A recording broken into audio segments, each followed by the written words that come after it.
Anchos de contentos. Y somos una banda. Hasta la una, ancho de banda. Vamos a tratar de relajarnos de alguna manera para meternos en el tema con nuestro invitado del día de hoy, que ya está en el estudio, ya lo están viendo aquellos que están por YouTube. Es el doctor Jorge Moreno, es neuropsiquiatra, matrícula profesional 0817. Jorge, buen día, gracias por estar, gracias por acercarte y por compartir con nosotros esta mañana. ¿Cómo estás? ¿Qué tal? Buenos días, Pablo. Bueno, Jorge, a ver, en los tiempos en los que corren, hablar con un neuropsiquiatra pareciera que lo vamos a tomar por algún tema en particular o por alguna cosa puntual. Pero la realidad es que, al menos nos pasa a nosotros curiosamente, o por curiosidad, que nos gusta hablar de salud mental porque nos parece que es importante. Y que en los últimos tiempos, más allá de los debates de la ley de salud mental y demás, ha tomado preponderancia, ha tomado relevancia. Sin embargo, no deja de ser un tema que para muchos es tabú. Hablar de la psiquiatría, hablar de la psicología, hablar de la neuropsiquiatría, y Sí, sí. que muchas veces por esa misma razón no se toca por el qué dirán, o uno no asiste o uno no va a visitarlo a un médico o una médica por esas mismas razones. Seguimos atravesando la época de que es tabú. Sí, de alguna manera sí. Tiene su razón de ser. La psiquiatría como rama de la medicina eh, mm, trata de sanos y enfermos, lo que está bien y Mm, lo que está mal. Desde una visión más amplia de la salud mental, el psicoanálisis plantea que la única verdadera locura es creerse cuerdo. Si uno se lleva bien con su locura, es un loco lindo. Si uno se lleva mal con su locura, se va a sentir mal y va a tener problemas. A mí me gusta mucho más esa visión. Esa es la ujú. visión que hoy deberíamos tener de la salud mental.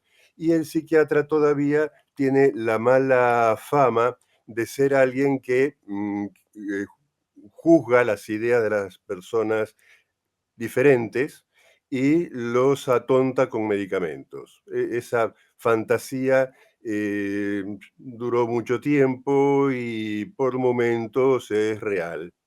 Hoy por eso se prefiere hablar de salud mental como un conjunto de personas que trabajan en equipo, donde se ve la parte neurológica, psiquiátrica, psicológica, pero también toda la parte social, con asistencia social, acompañamiento terapéutico, todo un enfoque mucho más global, que la antigua psiquiatría que lo veía como sano y enfermo.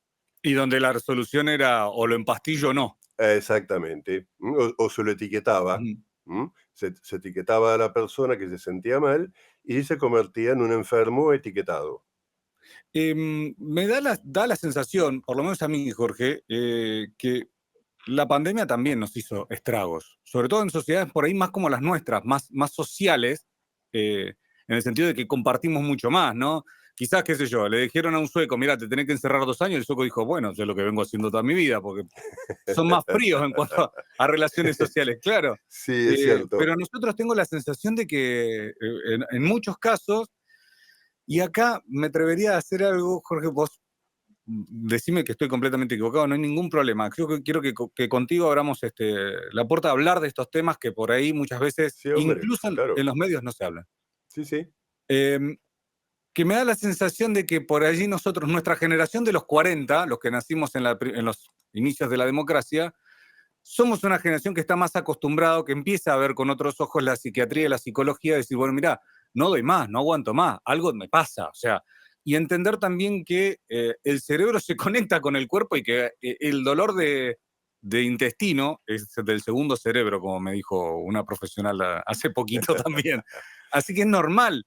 Y salir de ese tapujo y de ese tabú de decir, che, no, esto no, o esto no lo hablo. Y hablarlo abiertamente y decir, bueno, yo tengo este tema. Está. Sí, tocaste un punto sensible. Yo me formé hace 50 años en un hospital neuropsiquiátrico, pero estábamos en dictadura.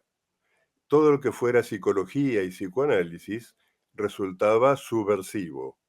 ¿M? En Claro. ese momento, yo no era psiquiatra ni lo quería ser, porque los psiquiatras se echaban a perder, ¿eh? O sea, es como que se asociaba la psiquiatría con la represión.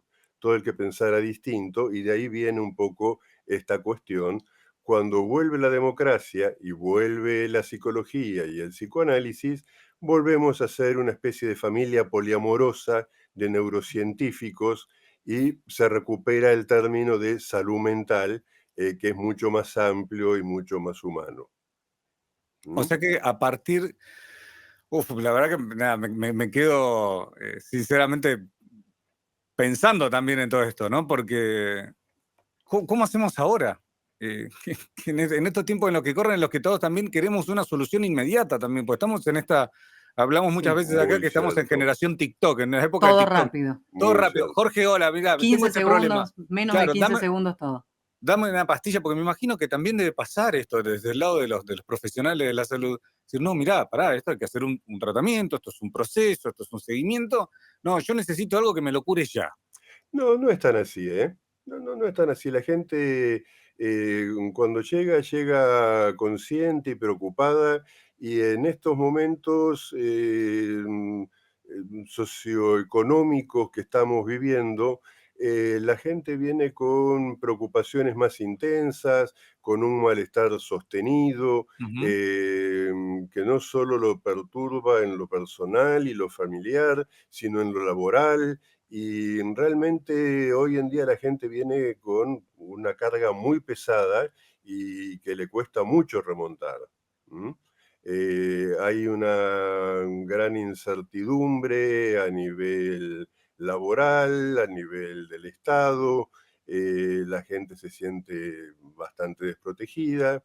Eso lleva a que haya una gran carga de ansiedad con malestar físico, pero también promueve una explosión, digamos, hacia el exterior, que termina siendo de alguna manera violenta.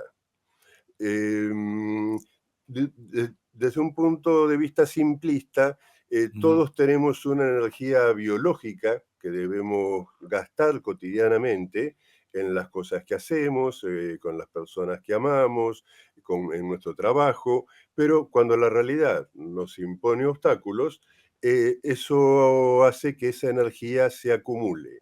Si esa energía que se acumula se deriva hacia adentro, empieza a provocar, en principio, angustia, depresión y malestar físico.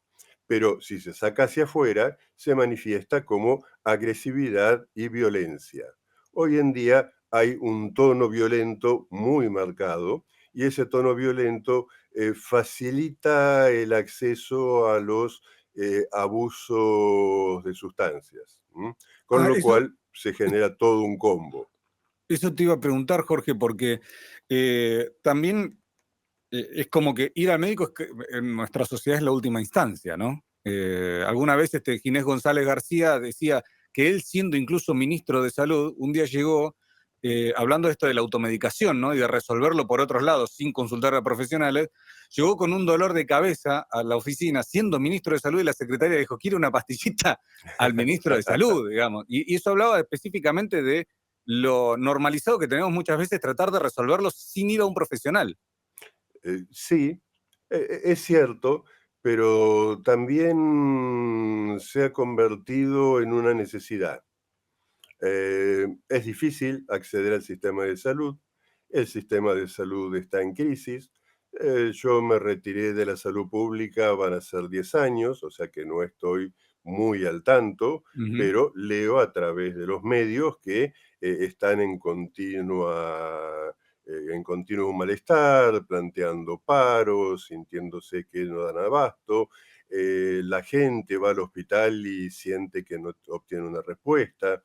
Vienen a verme pacientes porque tienen turno en el hospital dentro de un mes, entonces necesitan salir del paso. Entonces, ese tipo de cosas, yo diría que más que la gente no se las quiere arreglar solas, es que no tiene más remedio. ¿M? Hoy en día, con la difusión de la medicina a través de las redes sociales, de los exploradores de Internet, todos tienen acceso, todos saben mucho de medicina y vienen ya con su diagnóstico bajo el brazo, y están muy interesados en tener atención. Pero esa atención desde lo público se ha deteriorado mucho. Es una pena. Jorge, ¿y cuándo es importante ir a ver a un neuropsiquiatra? Siempre que ¿O por qué uno razones, no? Sí. eh, siempre que uno se sienta mal y se cuestione a sí mismo, em, yo digo que prácticamente lo que yo más hago ahora, me estoy retirando como Messi, hago, cada vez juego menos partidos y de vez en cuando meto un gol. Más que nada estoy haciendo psicoterapia. Y yo les explico a mis pacientes que en realidad el recorrido lo tienen que hacer ellos. Ellos son los que tienen preguntas que necesitan responder, y los terapeutas somos algo así como los vaquianos de la zona, que les podemos decir por dónde pueden llegar de mejor manera. De ninguna forma les resolvemos nada, los ayudamos a llegar a donde desean llegar y que encuentren su propia respuesta. ¿Qué opinás de la inteligencia artificial como ayuda psicológica? Podés decirlo con todas las letras, Sí, Jorge. sí. Como... sí, sí, sí, Podés sí. decirlo con todas las Podés letras decir, porque es no te una midas porque verdadera. es la única forma en la que el mensaje llegue claro también. Yo no le tengo simpatía. Y últimamente nos estamos enterando, en la medida en que se hace público, cosas buenas y cosas malas. Un abogado que tenía que hacer un escrito que no le gustaba, y le costaba porque iba un poco contra sus principios, le preguntó a la inteligencia artificial y le dio 6 documentos diferentes, eh, con distintas variantes. Tengo otro paciente que es informático y para ganar tiempo le preguntó cómo podía resolver un problemita en una planilla de Excel, y la inteligencia artificial le mandó 50 líneas de código y él le dijo, pero acá te equivocaste en 2, y la inteligencia artificial le dijo, caramba, tenés razón, vamos a corregirlo. Claro, lo que pasa es que no te lo discute nunca. Es lo más Claro. chupamedia que existe, la inteligencia Sí. artificial. Sí, el mayor problema con la inteligencia artificial es que hay que entender qué es lo que significa. Para los que somos ancianos y empezamos conociendo el mundo a través de las enciclopedias y de los diccionarios, cuando empezamos a tener un mayor acceso a la información, cuando salió la enciclopedia en carta, la Wikipedia, los exploradores que permiten buscar con 4 palabras clave 50 páginas que hablan de lo que uno quiere, los que hemos hecho todo ese recorrido, ahora es lindo decir, uy, me acordé de este refrán, ¿de dónde lo saqué? Y la inteligencia artificial te lo cuenta enseguida. Sí, pero se puso de moda esto de hablar, de escribirle a la inteligencia artificial, contarle cómo te sentís, y en realidad no es que ella te responde, sino que ella aprende de lo que vos le vas contando y te va dando una respuesta que se va como pareciendo a lo que vos querés escuchar en realidad. Exacto. Ni siquiera es así. Sí. Ni siquiera es así.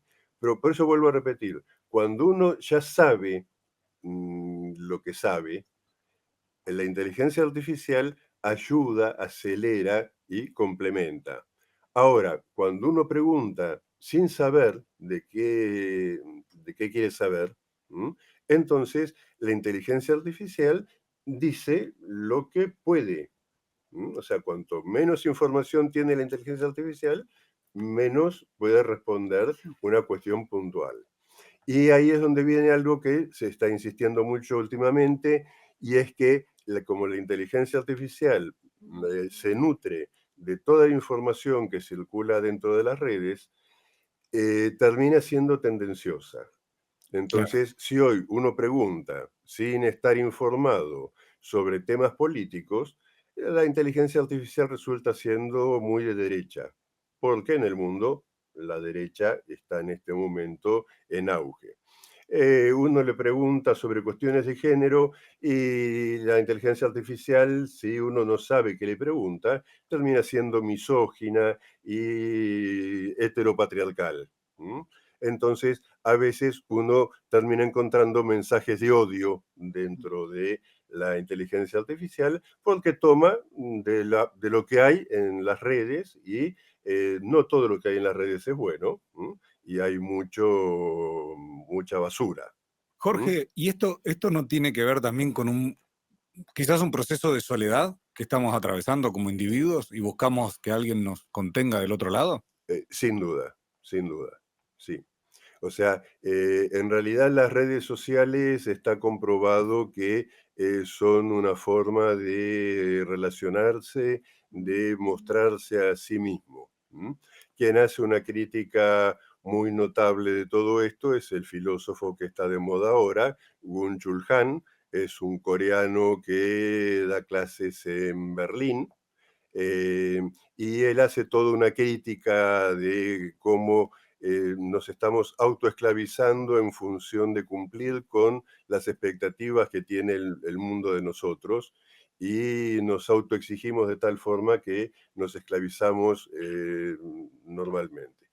Sí es cierto que hay mucha soledad y algo que me resulta muy llamativo y es que en los últimos tiempos que estamos viviendo, vuelvo a repetir, todo el mundo sabe que son muy particulares desde el punto de vista sociopolítico y económico, se ha perdido la empatía. Aquí en la Patagonia, especialmente en el Valle, siempre la gente fue muy amiga del vecino, éramos todos amables. Yo me acuerdo, mi primera experiencia venía de La Plata, y en mi primer casa necesitaba esos cachivaches para poner los cubiertos. Voy a un negocio y le digo, necesito esas cosas para poner los cubiertos. Me dice, bueno, pibe, acá tenés 3 modelos, ¿cuál te va mejor? Le digo, no se me ocurrió medir el cajón. Voy a casa, lo mido y vuelvo. Pero pibe, ¿de dónde sos? Sos de Buenos Aires, ¿no? Llévalos a casa, probá, fíjate cuál te queda mejor y me los trae. Bueno, se los pago. Pero, ¿qué te pasa, pibe? ¿De dónde saliste?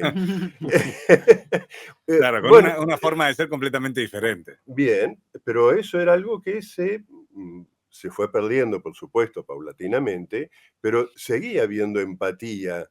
Y hoy en día se ha perdido la empatía, la gente en la calle está enojada, se Sí, pelea. a mí me pasó lo contrario que le pasó a usted, quiero decirlo ¿Ah, acá. sí? Sí, porque yo también vengo de Buenos Aires, de vivir en Buenos Aires, y cuando vine a vivir acá, creo que es lo que usted ha dicho, se perdió el tema de la empatía. Yo vine hace 17 años, 18 años a vivir acá, Ajá. y me pasó de encontrarme con gente muy fría acá, ¿Ah, sí? a diferencia de lo que yo vivía en Buenos Aires. Sí, o gente como muy cerrada, muy para adentro. Y yo digo, bueno, lo asocié a que tenía que ver con el clima. Bueno, quizás el clima los hace ser un Sí, poco más. no, Sí, posiblemente, bueno, en principio viniste en una época muy distinta. sí, sí, Yo, lle- yo por eso lo llegué, digo. yo llegué hace 45 años y hace 45 años el pueblo era mucho más pueblo. Sí. ¿Eh?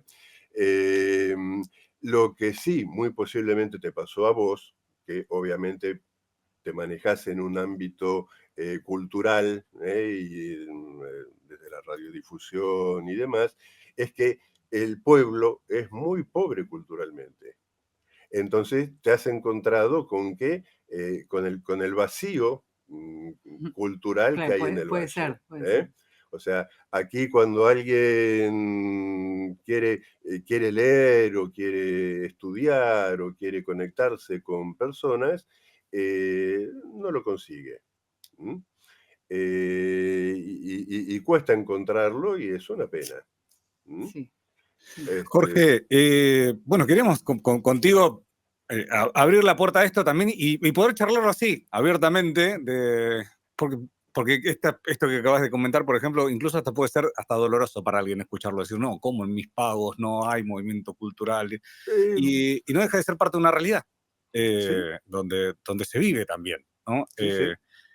Y que, En este momento, por ejemplo, Tengo por lo menos 3 pacientes que son artistas y están con una amargura y con una desesperación porque no pueden hacer nada.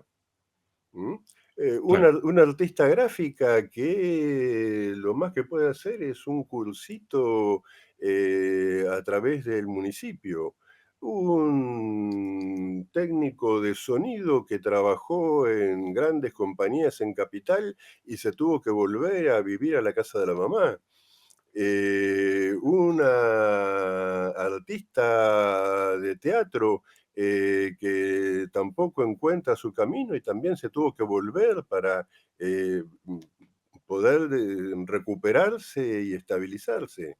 Eh, Jorge, queríamos abrir la puerta a todo esto que estabas hablando y la verdad que sabíamos que íbamos a tener poco tiempo, sabíamos que eso no iba a ser corto, vos lo sabías también, pero Por eso queríamos, vino a las 9, él pero sabía, dijo, queríamos, yo no se pero les avisé. queríamos, sí, yo como todo viejo, al pedo pero temprano, como dice el paisano.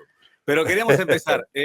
Seguramente te vamos a volver a invitar y vamos a seguir charlando de estos temas, porque la verdad que nos Perfecto, interesa ningún problema. y me parece que también está bueno esta confluencia generacional de poder hablarlo, de poder charlarlo, de poder decir, bueno, y ahora, a futuro, ¿qué hacemos? ¿No?